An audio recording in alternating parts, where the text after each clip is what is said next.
And we are live. Ladies and gentlemen, welcome back to the Unfiltered Report. My name is Ryan. Before we go any further, I want to give a huge shout out to my boy Malik. Nothing but love. That was really one of the best 30 something minute experiences of my life listening to him just absolutely crush it out there. It was a long time in the making, and I just couldn't be happier and prouder of him, and nothing but love to him. And look forward to chopping it up with him many more times together.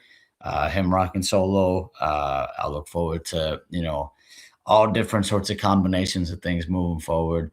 Um, Really, I can't thank him enough for doing that and giving such a beautiful rendition of his thoughts on not only the matches but being in that atmosphere for France Senegal and interacting with the people. And I'll let all that speak for itself. And for anybody who hasn't had the chance to listen to it up until now, do yourselves a favor. Listen to episode 98, A Day of Superstars with Malik, because you can't talk about A Day of Superstars without talking about that guy. It's a one-on-one right there. One of the many stars of the Unfiltered Reports. I look forward to, again, chopping it up with him many more times in the future. Um, and I also hope that it opens the door for other people to maybe experience and doing something similar. Whether someone wants to also do something by themselves or with a group of people.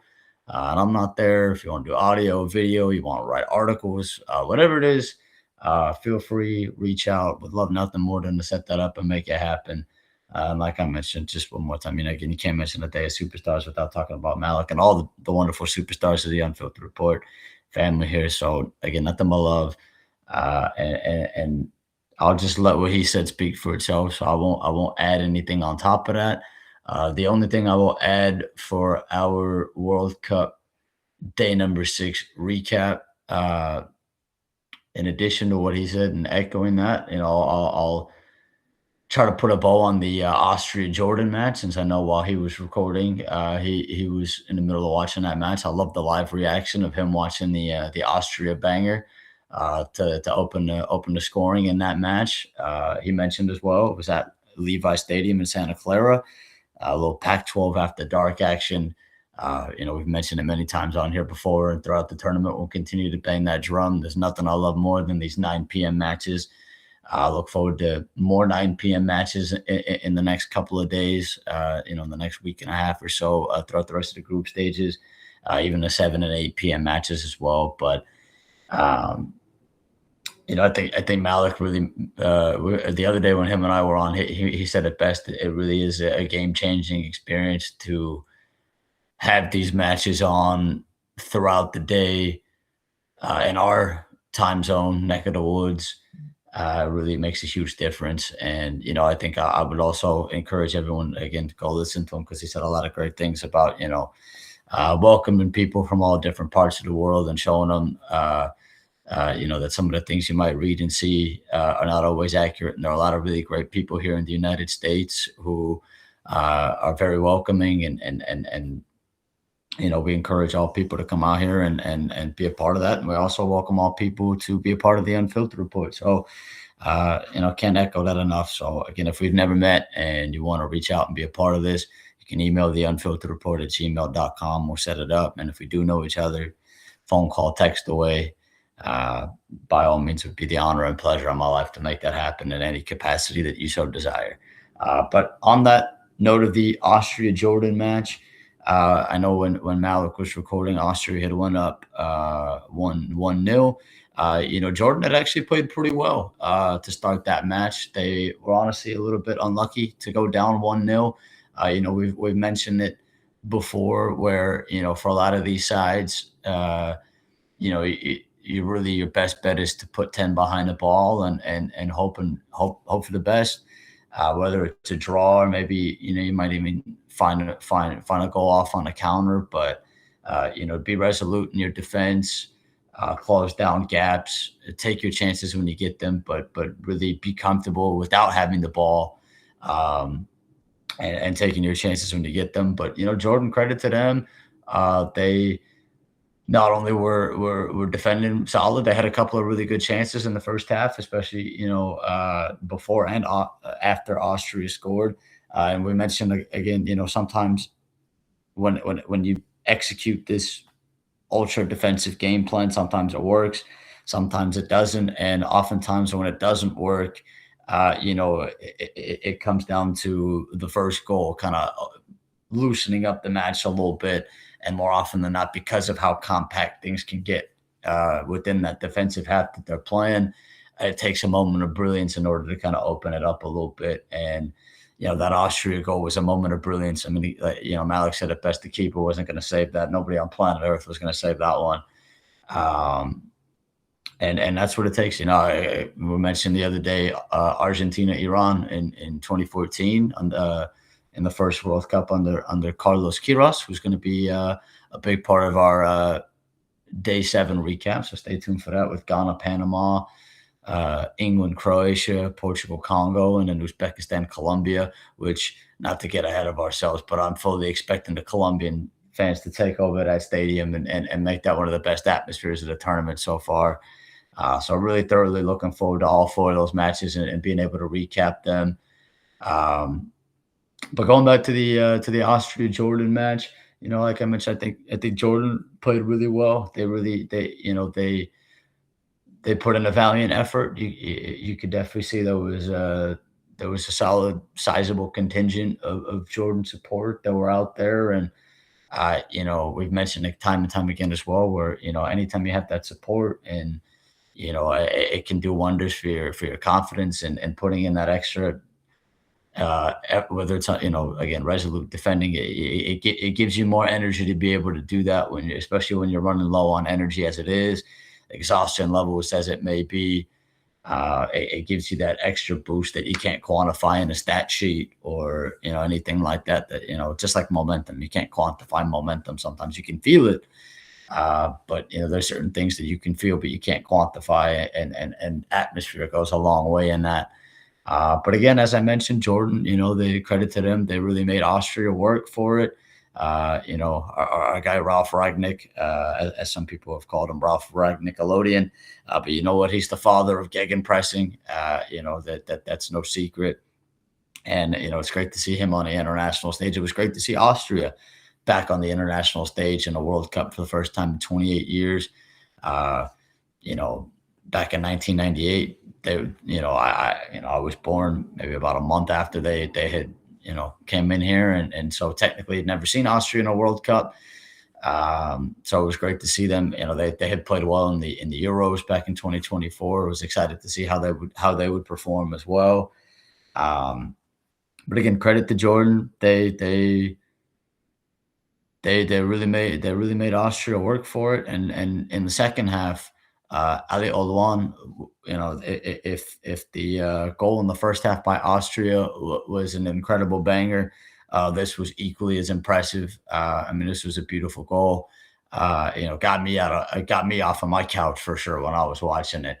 Uh, you could, really, again, no horse in the race necessarily, but I've said it time and time again. I always love rooting for the underdog, and even if it was a day of superstars, uh, you know, part of the beauty of the Unfiltered Report is we try to give all these different perspectives and different range of outcomes and opinions, and we want to give love to the superstars, obviously, because when you're one of the best players in your profession, you want to give love and credit where it's due, and really be able to let that speak for itself as well. But we also want to, we want to give love to the ones that maybe don't get as much media coverage, but are equally as deserving of that coverage.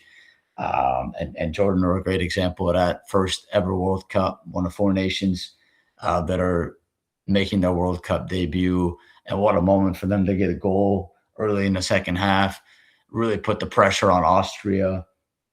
So that was a brilliant moment for them. They really made Austria work for a solid 70 some minutes. They really gave Austria everything they could handle. There was an interesting moment in that second half where, while it was level, Austria went ahead, took the lead 2-1, but they called the goal back, which was an interesting decision. I think I would love to hear other people's thoughts on that. I felt that was a bit harsh to take that goal away from Austria. But something maybe we haven't talked about as much on here as I would have liked, but something I always love to say, the law of averages, if you will, or whether you want to call it the sporting gods or karma, but I like to call it the law of averages, where, as soon as they took that goal away and it was still level 1-1, Austria almost moments later took the lead 2-1. A bit unfortunate for Jordan, for the Jordanian player to head the ball into the back of his own net. But I do feel that Austria were deserving in that moment to go up 2-1, and so that happened relatively shortly after they took that goal away, and then the goal that was scored that got taken away was by Marko Arnautovic, who I was a bit surprised did not start the match, but he came on at halftime immediately after the break. Um, and so they took that goal away from him. But credit to him, he was able to get his goal back in the depths of stoppage time at the end of the second half. There was a handball that was called on Jordan that allowed for Marko Arnautovic to step up to the spot, get his goal. Granted, not from open play at the penalty spot, but a goal is a goal. I'm sure he won't care. I'm sure the Austrians won't care. So all in all, I think this is one of those matches where maybe the scoreline doesn't do it justice of how close it actually was. I think, someone who might not have seen the match and they see 3-1, they might not have, Jordan gave them everything they could handle for, like I said, a solid 70, 75 minutes. Even, again, in the 12 minutes of stoppage time was when Arnautovic put the penalty in the back of the net. So it was a really, really tight match. I think Jordan will feel a little bit disappointed in one hand that maybe they gave up at least the third goal. But I think, look, they got to be proud of the effort they put in. It was always going to be a tough, tall task for them, especially without their main man. Who it was really cool to see when Jordan scored the goal. That they took out the number 11 jersey for him and honored him that way, even though he's not playing due to that brutal injury just before the World Cup. But I think, look, the Jordanian team, the coaching staff, the fans, the people of Jordan, I think they should all be incredibly proud of the effort that they put in. And I think the scoreline doesn't really do it justice. And even if they don't get a point in any of these three matches, the valiant effort that they put in, and the fact that they were able to get a goal is something that nation will be able to be forever proud of, and hopefully one of many goals for them in future World Cup renditions. So I give I give all the credit to them for that. But also, hey, credit to Austria. They got the 3 points. Not to get too far ahead of ourselves, but I do believe that match day 3 between Algeria and Austria will be the one that determines who finishes in second and who finishes in third in the group. And then obviously with the 8 third place sides, we'll see how that shakes out. Austria will play Argentina next. That match is going to be at Jerry World. The Argentinians really took over that stadium too. As much love as we're going to give, we can give to Leo Messi, and Malik said it best. There's, Leo Messi's one of one, and whether he's the best of all time or one of the best, I think it's all semantics. And he's a great player, and what he's doing, especially at 38, you tip your cap. But I'll be interested to see that Argentina Austria match on match day 2 as well. That's going to be on June 22nd, which is going to be a Monday at 10 a.m. out here on the West Coast. Like I mentioned, that match will be at Jerry World, and then Algeria Austria on match day 3, June 27th. That is a Saturday. That'll be at 7 p.m. And that match will be back in Kansas City. Which was the site of Argentina, Algeria. And for Jordan, if Jordan want to have any chance of moving forward, they're going to need a result against Algeria on match day 2. That's going to be right back at Levi's in Santa Clara on June 22nd at 8 p.m. And then Algeria will definitely be looking for 3 points. If they want to have any chance of finishing second and third and making it to the knockout stages, Algeria is going to need the full 3 points. Whereas I think Jordan would love a draw. I feel like just but I think both will be really fun matches, and I'll be equally excited for both. But yeah, just continuing to say, hey, you know what? Let Malik's episode speak for itself. I think he said it best. Didier, credit where it's due, making the tactical adjustment to put Michael Elise in the center of the pitch, giving him that freedom to be able to. I mean, he assisted that first Killian goal. I know. Shout out to my guy D. I look forward to having him back on here many times throughout the rest of the World Cup and after the World Cup. And I know he's ready. He's ready for it, ready to get back after it. And he's been chomping at the bit. So shout out to him. I know he's been one of many, kind of banging the drum of the trademark of the summer of Michael Olise, who also deserves a lot of love in that day of superstars that we mentioned. With Mbappe and Haaland and Messi. I don't think you could talk about superstars without talking about Michael Olise as well. That dude's a joy to watch, and we'll talk about him many, many more times here throughout the rest of the tournament and beyond the tournament. But all in all, it was a great match, a great day. Every day I always say that. It's funny.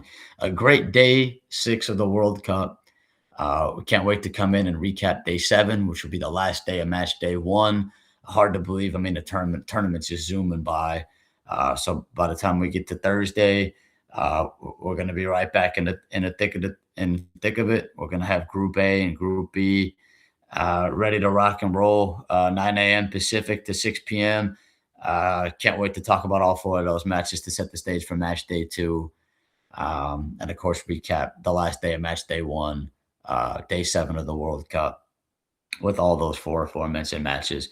But with this episode, I did want to combine. We've been going in and breaking up the World Cup and College World Series day to day. We're gonna lump them together here. Give the people multiple variations. So we mentioned with the College World Series, day 5 in Omaha, we were having 2 elimination games, 2 rematches on both sides of the bracket between West Virginia and Troy, Georgia and Texas. West Virginia really jumped on Troy in the first couple of innings, and look, all the credit in the world to West Virginia for really taking it to him. We mentioned that Dawson Montesa would probably get the start. He was great. 5 and 5 1/3, 2 hits, 4 walks, 6 strikeouts, no runs given up. And then the bullpen goes out and completes the shutout for the remaining 4 and 2/3 of that. Or sorry, 3 and 2/3. Mathematics are difficult for me. But you know what? I do want to give a lot of love to Troy. Gone from Omaha, but not forgotten. And I do want to illustrate Troy's manager, Skylar Meade, had a really interesting press conference, said a lot of really great things. And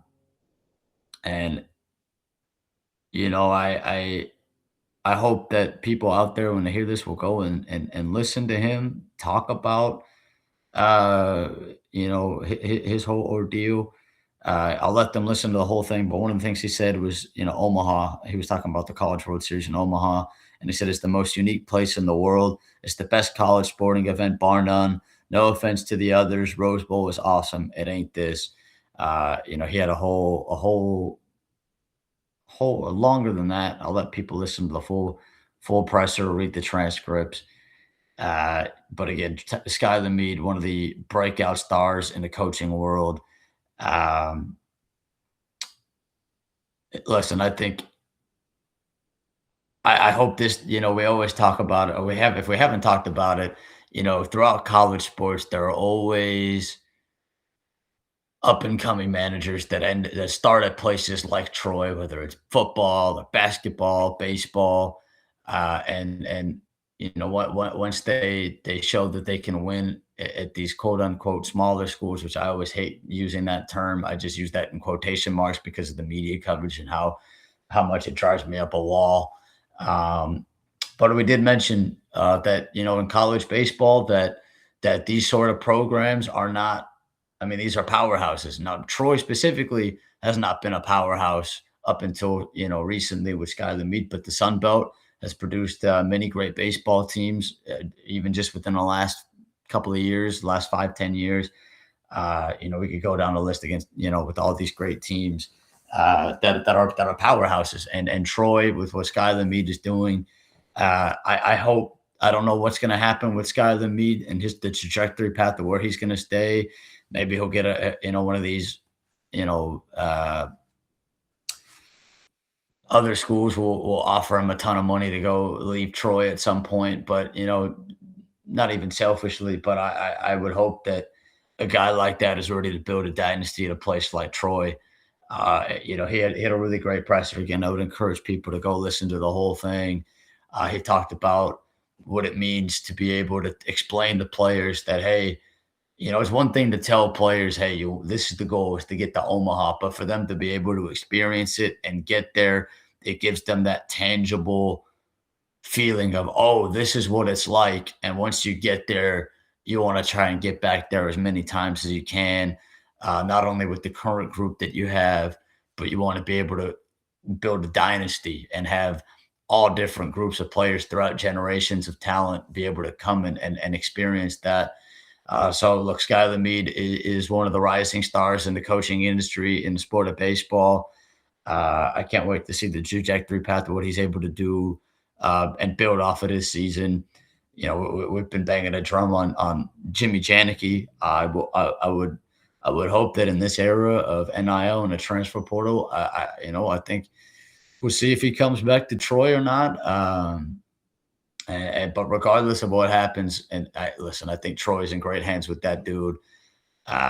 He's a rising star in the managerial world, and I got a ton of credit for Troy. I mean, I think some people would look at Troy and you'll get the media coverage of it where, oh man, Troy, Cinderella ball. No, that's not Cinderella. This is a legitimate ball club that proved that they could hang. And it's amazing to me, going back to the committee thing. This was a team that was one of the last 4 teams in the field.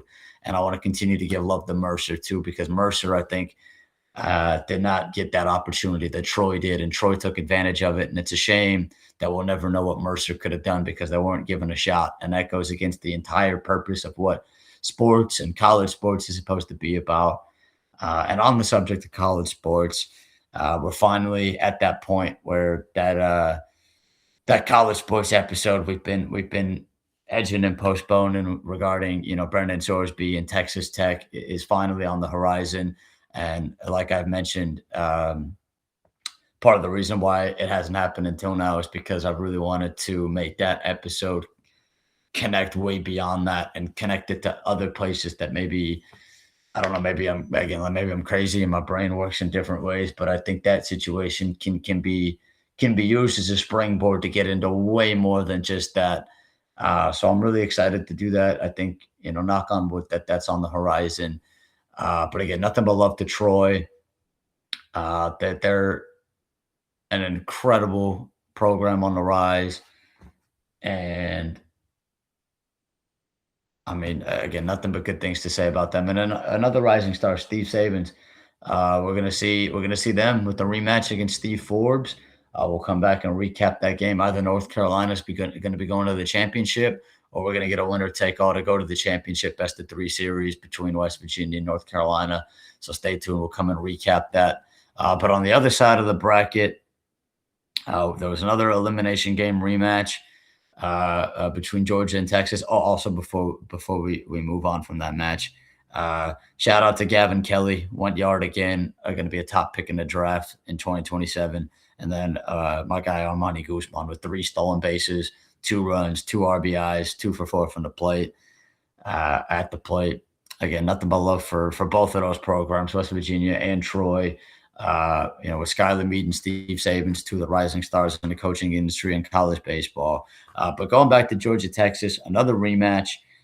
You want to talk about stars of the industry. I mean, you can't talk about stars of the industry without talking about Wes Johnson and Jim Schlossenagel as well, especially Wes Johnson. I'll be happy to spread all kinds of Wes Johnson propaganda. Pitching guru, man. We talked about it a little bit before the College World Series, where that ballpark in Omaha plays a little bit differently than definitely than the previous ballpark in Omaha. Back at Rosenblatt back in the day, the ball used to fly out of there. Now at the new ballpark, TD Ameritrade out there in Omaha. Um, oh, sorry, not TD Ameritrade, Charles Schwab Field. My bad. Oh, fuck all these, but no free ads, baby. But anyways, I don't know why. Maybe they changed it. Anyways, Charles Schwab Field in Omaha. Um, the ball might not carry as much as it used to at the old ballpark in Omaha. Definitely doesn't travel as far as maybe in other ballparks. Granted, a lot of these guys nowadays, credit where it's due. They're hitting homers regardless, but it's a harder ballpark to go yard in, and you do have to. Ballparks in baseball it's a big part of the conversation of the sport. I would love to do a deep dive on that in the future of just different dimensions of different ballparks and the way the ball travels in different places. It's a factor that a lot of people maybe don't talk about as much as they should. We talked about Coors Field. We talked about the A's playing in Vegas for 6 games last week, and the ball flying out of there like you've never seen a ball fly out of a major league ballpark before. Granted, it's a AAA ballpark, but in a major league game, whether it's Wrigley Field with the wind, Fenway Park with the Green Monster, whether it's the old Oakland A's ballpark with that really wide foul ball section because they were playing with the Raiders sharing that stadium. I mean, we could go down the list. Malik's beloved Giants, a pitching ballpark in many ways. We could go down a list, but again, I say all this because the story with Georgia. We've come on here and talked about it. Look, one of the best offenses, not only this year but in the history of the sport. If I'm not mistaken, they've hit the third most home runs for a college baseball team in the history of college baseball. But Trey Phelps said it best last night. The pitching staff of Georgia have taken a hitting ball club and put them in their backpack and carried them. Trey Phelps with one of the two RBIs for Georgia. It was a 2-0 game. You got 4 innings from the starting pitcher of the day, and then you got 5 innings in relief. Only 4 hits given up, 12 strikeouts, 3 walks combined between the two of those guys. Again, nothing but respect to Wes Johnson and what Georgia are doing. There was when the second run for Georgia was scored in the 7th inning.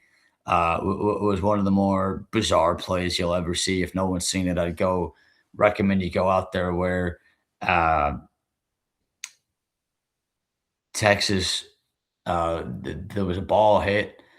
It was a diving catch in the outfield.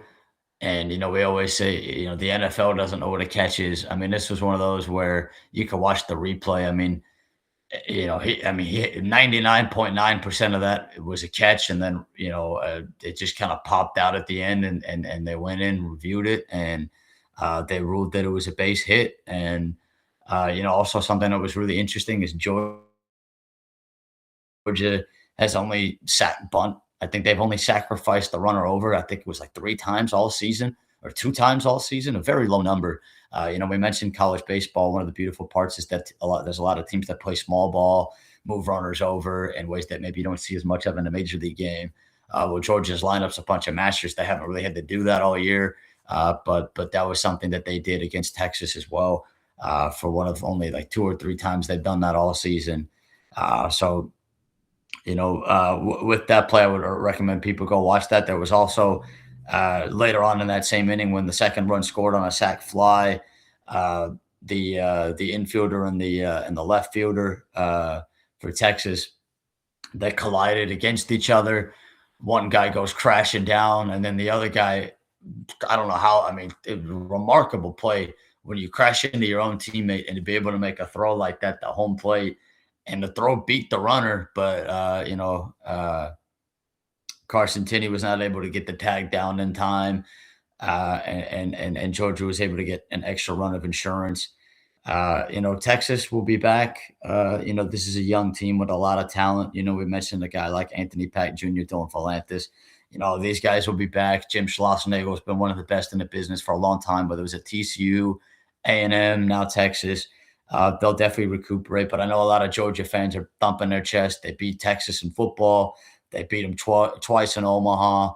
I know the Dogs fans out there are talking their smack to the Longhorn Nation, saying, "Hey, we own you guys." So I'll be interested to see how Texas responds moving forward with their baseball program. And again, it's another reminder that college football is on the horizon, and I can't wait for our wall-to-wall college football and NFL coverage throughout the year.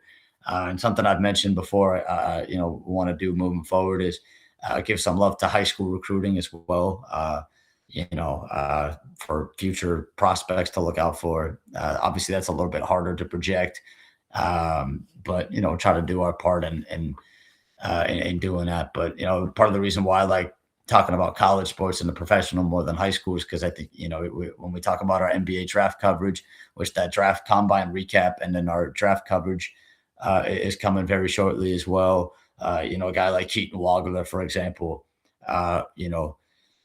not only was he not really heavily recruited for a guy who ended up at Illinois, I should say, compared to a lot of these other guys that'll be at the top of the draft, like, whether it's Darren Peterson, AJ DeBonsa, Cam Boozer, Caleb Wilson, Darius Acuff Jr., Kingston Flemings, Mikael Brown Jr., Nate Amen, Braden Burries. I mean, you go down the list, like those guys, like, it was easier to project that those guys were going to be top draft picks heading into the college year before they even played in college.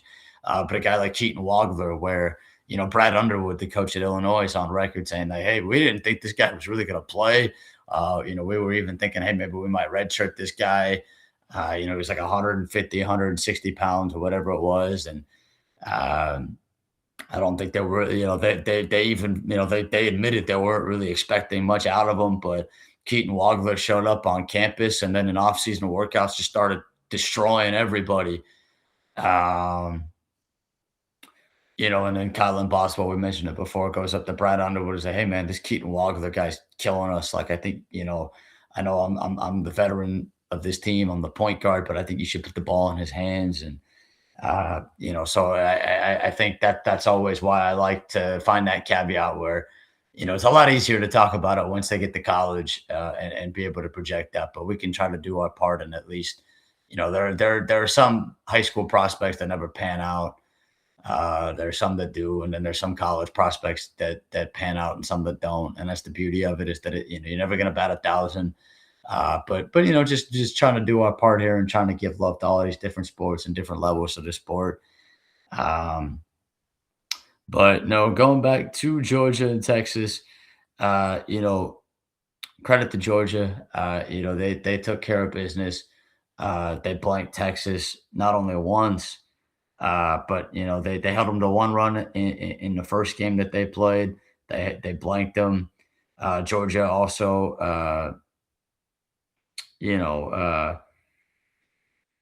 credit to Georgia. This is their second.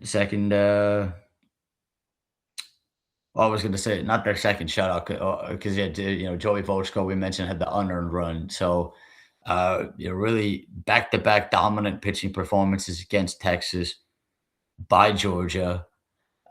So that sets up the day 6 of Omaha. You're going to get North Carolina and West Virginia in a rematch, and you're going to get Oklahoma and Georgia in a rematch.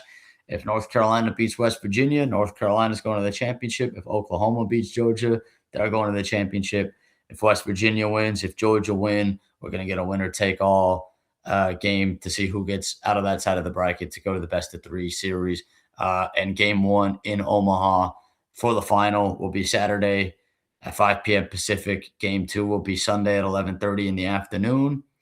And then if there's a game 3 on Monday, if necessary, the winner take all of that championship series will be on Monday, June 22nd at 4 p.m. And then the way it sets up beautifully is that Tuesday, June 23rd will be the NBA draft, not draft combine, the NBA draft. It'll be round 1 of the draft. And then Wednesday will be day 2 of the draft, round number 2. I've mentioned I'll save my rant on that for a separate recording. But stay with us here at the UnFiltered Report. We're going to continue to come back and recap each day of the World Cup, recap each day of the College World Series. We're gonna recap the NBA Draft Combine, and then with that, we'll continue to set the stage for the NBA Draft. We'll do a big episode or a couple of big episodes with maybe one again. We'll do a couple of episodes and then a big episode before the draft to really set the stage for the NBA Draft, and then after each day of the draft, day one, day two. On day one, we'll recap round one with the look ahead to round two. After round two, we'll recap that. We'll also plug in the undrafted free agents to sign, two-way contracts, fill out summer league rosters and whatnot. We'll come in, we'll preview NBA Summer League. There's a lot of chatter going on already about the offseason, free agency, trades. And then, as always, there's a lot of stuff that doesn't get chatter and just kind of comes out of nowhere. Um, so we'll be here for all of that. I hope you'll join us for that. And then again, we mentioned this long edged episode as well. Knock on wood, will be there. And then hopefully, knock on wood, you'll join us later on as well. Hoping to have a couple of special episodes, non-sporting related as well. That I'm really looking forward to making that happen with some very special people. Uh, so all in all, at the end of this, again, I want to give nothing but love to my guy Malik for taking the time to go solo last night, and I look forward to not only chopping it up with him moving forward many more times in the future, but all the other stars of the Unfiltered Report. And like I mentioned, anybody that hasn't been on that would like to, please reach out. Again, if we know each other and you haven't been on, you can call me or text me at any time. I'll be happy to set that up. And if we've never met and somehow you find this and you want to come talk about whatever you're passionate about, whether it's in the world of sports or something else, email the unfiltered report at gmail.com. I'll be happy to set that up. It'd be the honor and pleasure of my life. So ladies and gentlemen, my name is Ryan. This has been the Unfiltered Report. Stay safe out there. Enjoy another banger day at the World Cup, another banger day in Omaha, another full slate of Major League Baseball and everything in between. May you stay safe. Hug your loved ones. Give them a big hug and kiss if you can. And if maybe you're in different areas and you love them, give them a call, give them a text, and just tell them how much you love them, because that's what makes the world worth living, is the people that we love and the beautiful people of planet Earth. So cheers. I love you all. Stay tuned. We'll be back.